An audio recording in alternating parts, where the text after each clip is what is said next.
ಎಲ್ಲಿಂದಲೋ ಬಂದವರು SIR form ಕೇಳಿದ್ರು. ಕರ್ತವ್ಯ ನಿರತ ಬಿಎಲ್ಒಗಳ ಮೇಲೆ ಭೀಕರವಾಗಿ ಹಲ್ಲೆ ಮಾಡಿದ್ರು. ಡಿಜೆ ಹಳ್ಳಿಯಲ್ಲಿ ಈ ರಾಕ್ಷಸಿ ಕೃತ್ಯ ನಡೆದಿದೆ. ಹಾಗಾದ್ರೆ ಅಧಿಕಾರಿಗಳು ಅಡ್ರೆಸ್ ಕೇಳಿದ್ದೇ ತಪ್ಪಾಯ್ತಾ? ಇಂತಹ ಕೃತ್ಯವನ್ನು ನಡೆಸಿದವರು ಇದೀಗ ಅರೆಸ್ಟ್ ಆಗಿದ್ದಾರೆ.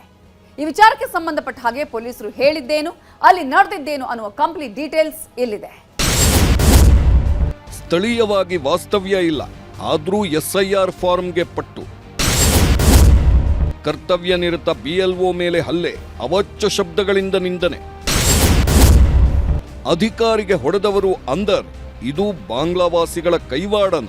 ಈ ಘಟನೆ ನಡೆದಿದ್ದು ಜುಲೈ 29ರಂದು ಮಧ್ಯಾಹ್ನ ಸುಮಾರು 1:30ಕ್ಕೆ. ಎಸ್ಐಆರ್ ಪ್ರಕ್ರಿಯೆ ವೇಳೆ ಎಲ್ಲಿಂದಲೋ ಬಂದಿದ್ದ ಕಿಡಿಗೇಡಿಗಳು ಅಧಿಕಾರಿಗಳ ಜೊತೆ ಜಗಳ ಮಾಡಿ ಹಲ್ಲೆ ಮಾಡಿದ್ರು. ತಾವು ಜಯನಗರದಲ್ಲಿ ವಾಸವಿದ್ದರು. ಪುಲಕೇಶಿನಗರ ವಿಧಾನಸಭಾ ಕ್ಷೇತ್ರದಲ್ಲಿ ಎಸ್ಐಆರ್ ಫಾರ್ಮ್ 6 ಪಡೆಯಲು ಮುಂದಾಗಿದ್ರಂತೆ. ಸ್ಥಳಾಂತರಗೊಂಡಿರುವ ಕಾರಣ ಜಯನಗರ ವಿಧಾನಸಭಾ ಕ್ಷೇತ್ರದಲ್ಲೇ ಫಾರ್ಮ್ 6 ಸಲ್ಲಿಸಬೇಕು ಅಂತ ಬಿಎಲ್ಒ ಸಿಬ್ಬಂದಿ ತಿಳಿ ಹೇಳಿದ್ರು. ಅಷ್ಟಕ್ಕೆ ರೊಚ್ಚೆಗೆದ್ದಿದ್ದ ಕಿಡಿಗೇಡಿಗಳು ಮಾತಿನ ಚಕಮಕಿ ನಡೆಸಿ ಪರಿಸ್ಥಿತಿ ನಿಯಂತ್ರಿಸಲು ಹೋದ ಮೇಲ್ವಿಚಾರಕನ ಮೇಲೆ ಹಲ್ಲೆ ಮಾಡಿದ್ರು. ಅವಾಚ್ಯ ಶಬ್ದಗಳಿಂದ ನಮ್ಮ ಬಿಎಲ್ಒಗಾಗ್ಲಿ ನಮಗಾಗ್ಲಿ ತುಂಬಾ ಬೈದ. ಆಮೇಲೆ ಫೋನ್ ಆಗ್ಲಿ ಯಾರಿಗೋ ಅವ್ರ ತಂದೆ ಯಾರಿಗೋ ಫೋನ್ ಹಚ್ಚಿಬಿಟ್ಟು ಅವನು ತುಂಬಾ ಅವಾಚ್ಯ ಶಬ್ದದಲ್ಲಿ ನೀವು ಇದ್ದೀರಾ, ಅದು ಇದು ಅಂತ ಹೇಳಿ ತುಂಬಾನೇ ಈಗ್ಲೇಬೇಕು ಫಾರ್ಮ್ ಹೆಂಗ್ ಕೊಡೋದಿಲ್ಲ, ಅದು ಇದು ಅಂತ ಸಿಕ್ಕಾಪಟ್ಟೆ ಅವಾಚ್ಯ ಶಬ್ದದಲ್ಲಿ ಬೈದ. ಅದಕ್ಕೆ ನಾವು ಹಂಗೆಲ್ಲ ಬೈಲಿಕ್ಕೆ ಹೋಗ್ಬೇಡಿ, ಇರೋ ಪ್ರೊಸೀಜರ್ ಹೇಳ್ತಾ ಇದೀವಿ, ನಾಳೆ ಬನ್ನಿ ಅಂತ ಹೇಳ್ತಾ ಇದ್ದೀವಿ. ಕೊಡೋದಿಲ್ಲ ಅಂತ ನಾವೇನು ಹೇಳಿಲ್ಲ. ನಾಳೆ ಬಂದ್ರೆ ವೆರಿಫೈ ಮಾಡಿಸಿ ಅದೇನಾದ್ರು ಅವಕಾಶ ಇದ್ರೆ ನಾಳೆ ಬೆಳಿಗ್ಗೆ ಕೊಡ್ತೀವಿ ಅಂದ್ರೆ ಅವ್ನು ಅಲ್ಲಿಂದ ಬರ್ಬೇಕು, ನೀವೇನು ಹಾಕಿರ್ತೀರಾ, ಅದು ಇದು ಏನ್ ಬೇಕಾದ್ರೆ ಬೈದ. ಸೊ ಅಷ್ಟರಲ್ಲಿ ನಾನು ಹಂಗೆಲ್ಲ ಬೈಲಿಕ್ಕೆ ಹೋಗ್ಬೇಡಿ ಅಂತ ಹೇಳ್ದಕ್ಕೆ ಅವನು ಅಲ್ಲಿರೋ ಹುಡುಗ ತುಂಬಾ ಗಲಾಟೆ ಶುರು ಮಾಡ್ಕೊಂಡು ನಮ್ಮ ಮೇಲೆ ಒದ್ರಾಡ್ಕೊಂಡು ಹೊರಗಡೆ ಹೋದವನೇ ಒಂದು 4 ಜನನ ಕರ್ಕೊಂಡು ಬಂದಿದ್ದೇನೆ.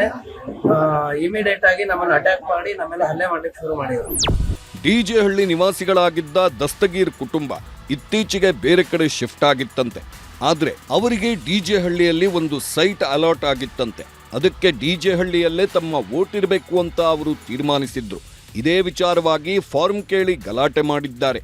ಏಕಾಏಕಿ ಬಿಎಲ್ಒ ಫಕೀರಪ್ಪ ಮೇಲೆ ಹಲ್ಲೆ ಮಾಡಿ ಕಣ್ಣು, ಬಾಯಿ, ಬೆನ್ನಿಗೆ ಗಾಯ ಮಾಡಿದ್ರು. ಈ ಗಲಾಟೆಯಲ್ಲಿ ಫಕೀರಪ್ಪ ಮುಖದ ಎರಡೂ ಬದಿಗಳಲ್ಲಿ ಊತ ಬಂದಿದೆ. ತುಟಿಯ ಒಳಭಾಗದಲ್ಲಿ ಗಾಯ ಹಾಗೂ ತಲೆಗೆ ಪೆಟ್ಟಾಗಿದೆ.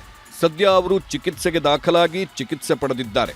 ಬೆಂಗಳೂರಿನ ಡಿಜೆ ಹಳ್ಳಿಯಲ್ಲಿ ಬಿಎಲ್ಒ ಮೇಲೆ ಹಲ್ಲೆ ಪ್ರಕರಣವನ್ನ ಸೀರಿಯಸ್ ಆಗಿ ತೆಗೆದುಕೊಂಡ ಪೊಲೀಸರು ಇಬ್ಬರು ಹಲ್ಲೆಕೋರರ ಹೆಡೆಮುರಿ ಕಟ್ಟಿದ್ದಾರೆ. ಯಾರಬ್ ದಸ್ತಗೀರ್ ಮೇಲೆ ಎಫ್ಐಆರ್ ಹಾಕಿ ಬಂಧನ ಮಾಡಲಾಗಿದೆ. ಬಿಎಲ್ಒ ಫಕೀರಪ್ಪ ದೂರಿನನ್ವಯ ಇಬ್ಬರ ಬಂಧನ ಮಾಡಲಾಗಿದೆ.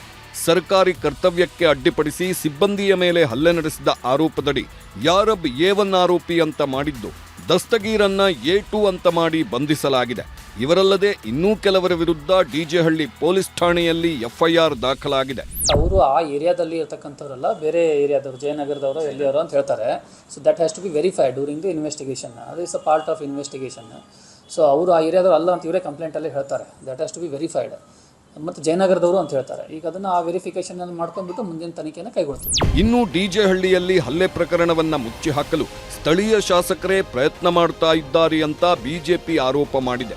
ಬಾಂಗ್ಲಾದೇಶಿಯರನ್ನ ಎಸ್ಐಆರ್ಗೆ ಸೇರಿಸಲ್ಲ ಅಂದಿದ್ದಕ್ಕೆ ಹಲ್ಲೆ ಮಾಡಿದ್ದಾರೆ. ಹೊಡೆದವರನ್ನ ಬಿಟ್ಟು ಬೇರೆಯವರನ್ನ ಬಂಧಿಸಿದ್ದಾರೆ ಅಂತ ಬಿಜೆಪಿ ಜಿಲ್ಲಾಧ್ಯಕ್ಷ ಎಸ್ ಹರೀಶ್ ಆರೋಪ ಮಾಡಿದ್ದಾರೆ.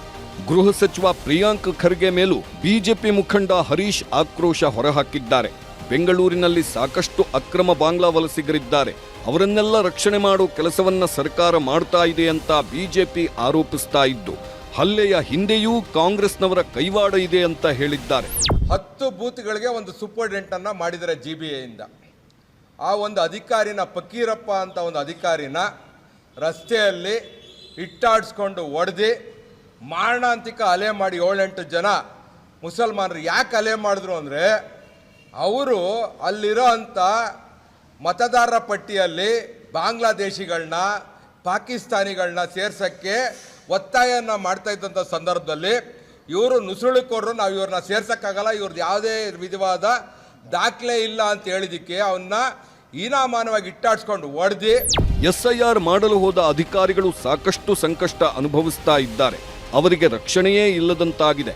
ಸರ್ಕಾರ ಎಲ್ಲಾ ರೀತಿಯ ಕ್ರಮಗಳನ್ನು ಕೈಗೊಂಡಿದ್ರೂ ಸಹ ಮೇಲಿಂದ ಮೇಲೆ ಇಂತಹ ಘಟನೆಗಳು ನಡೀತಾ ಇದ್ದು ಎಸ್ಐಆರ್ಗೆ ಹೋಗಲು ಅಧಿಕಾರಿಗಳು ಹಿಂದೇಟು ಹಾಕುವಂತಾಗಿದೆ.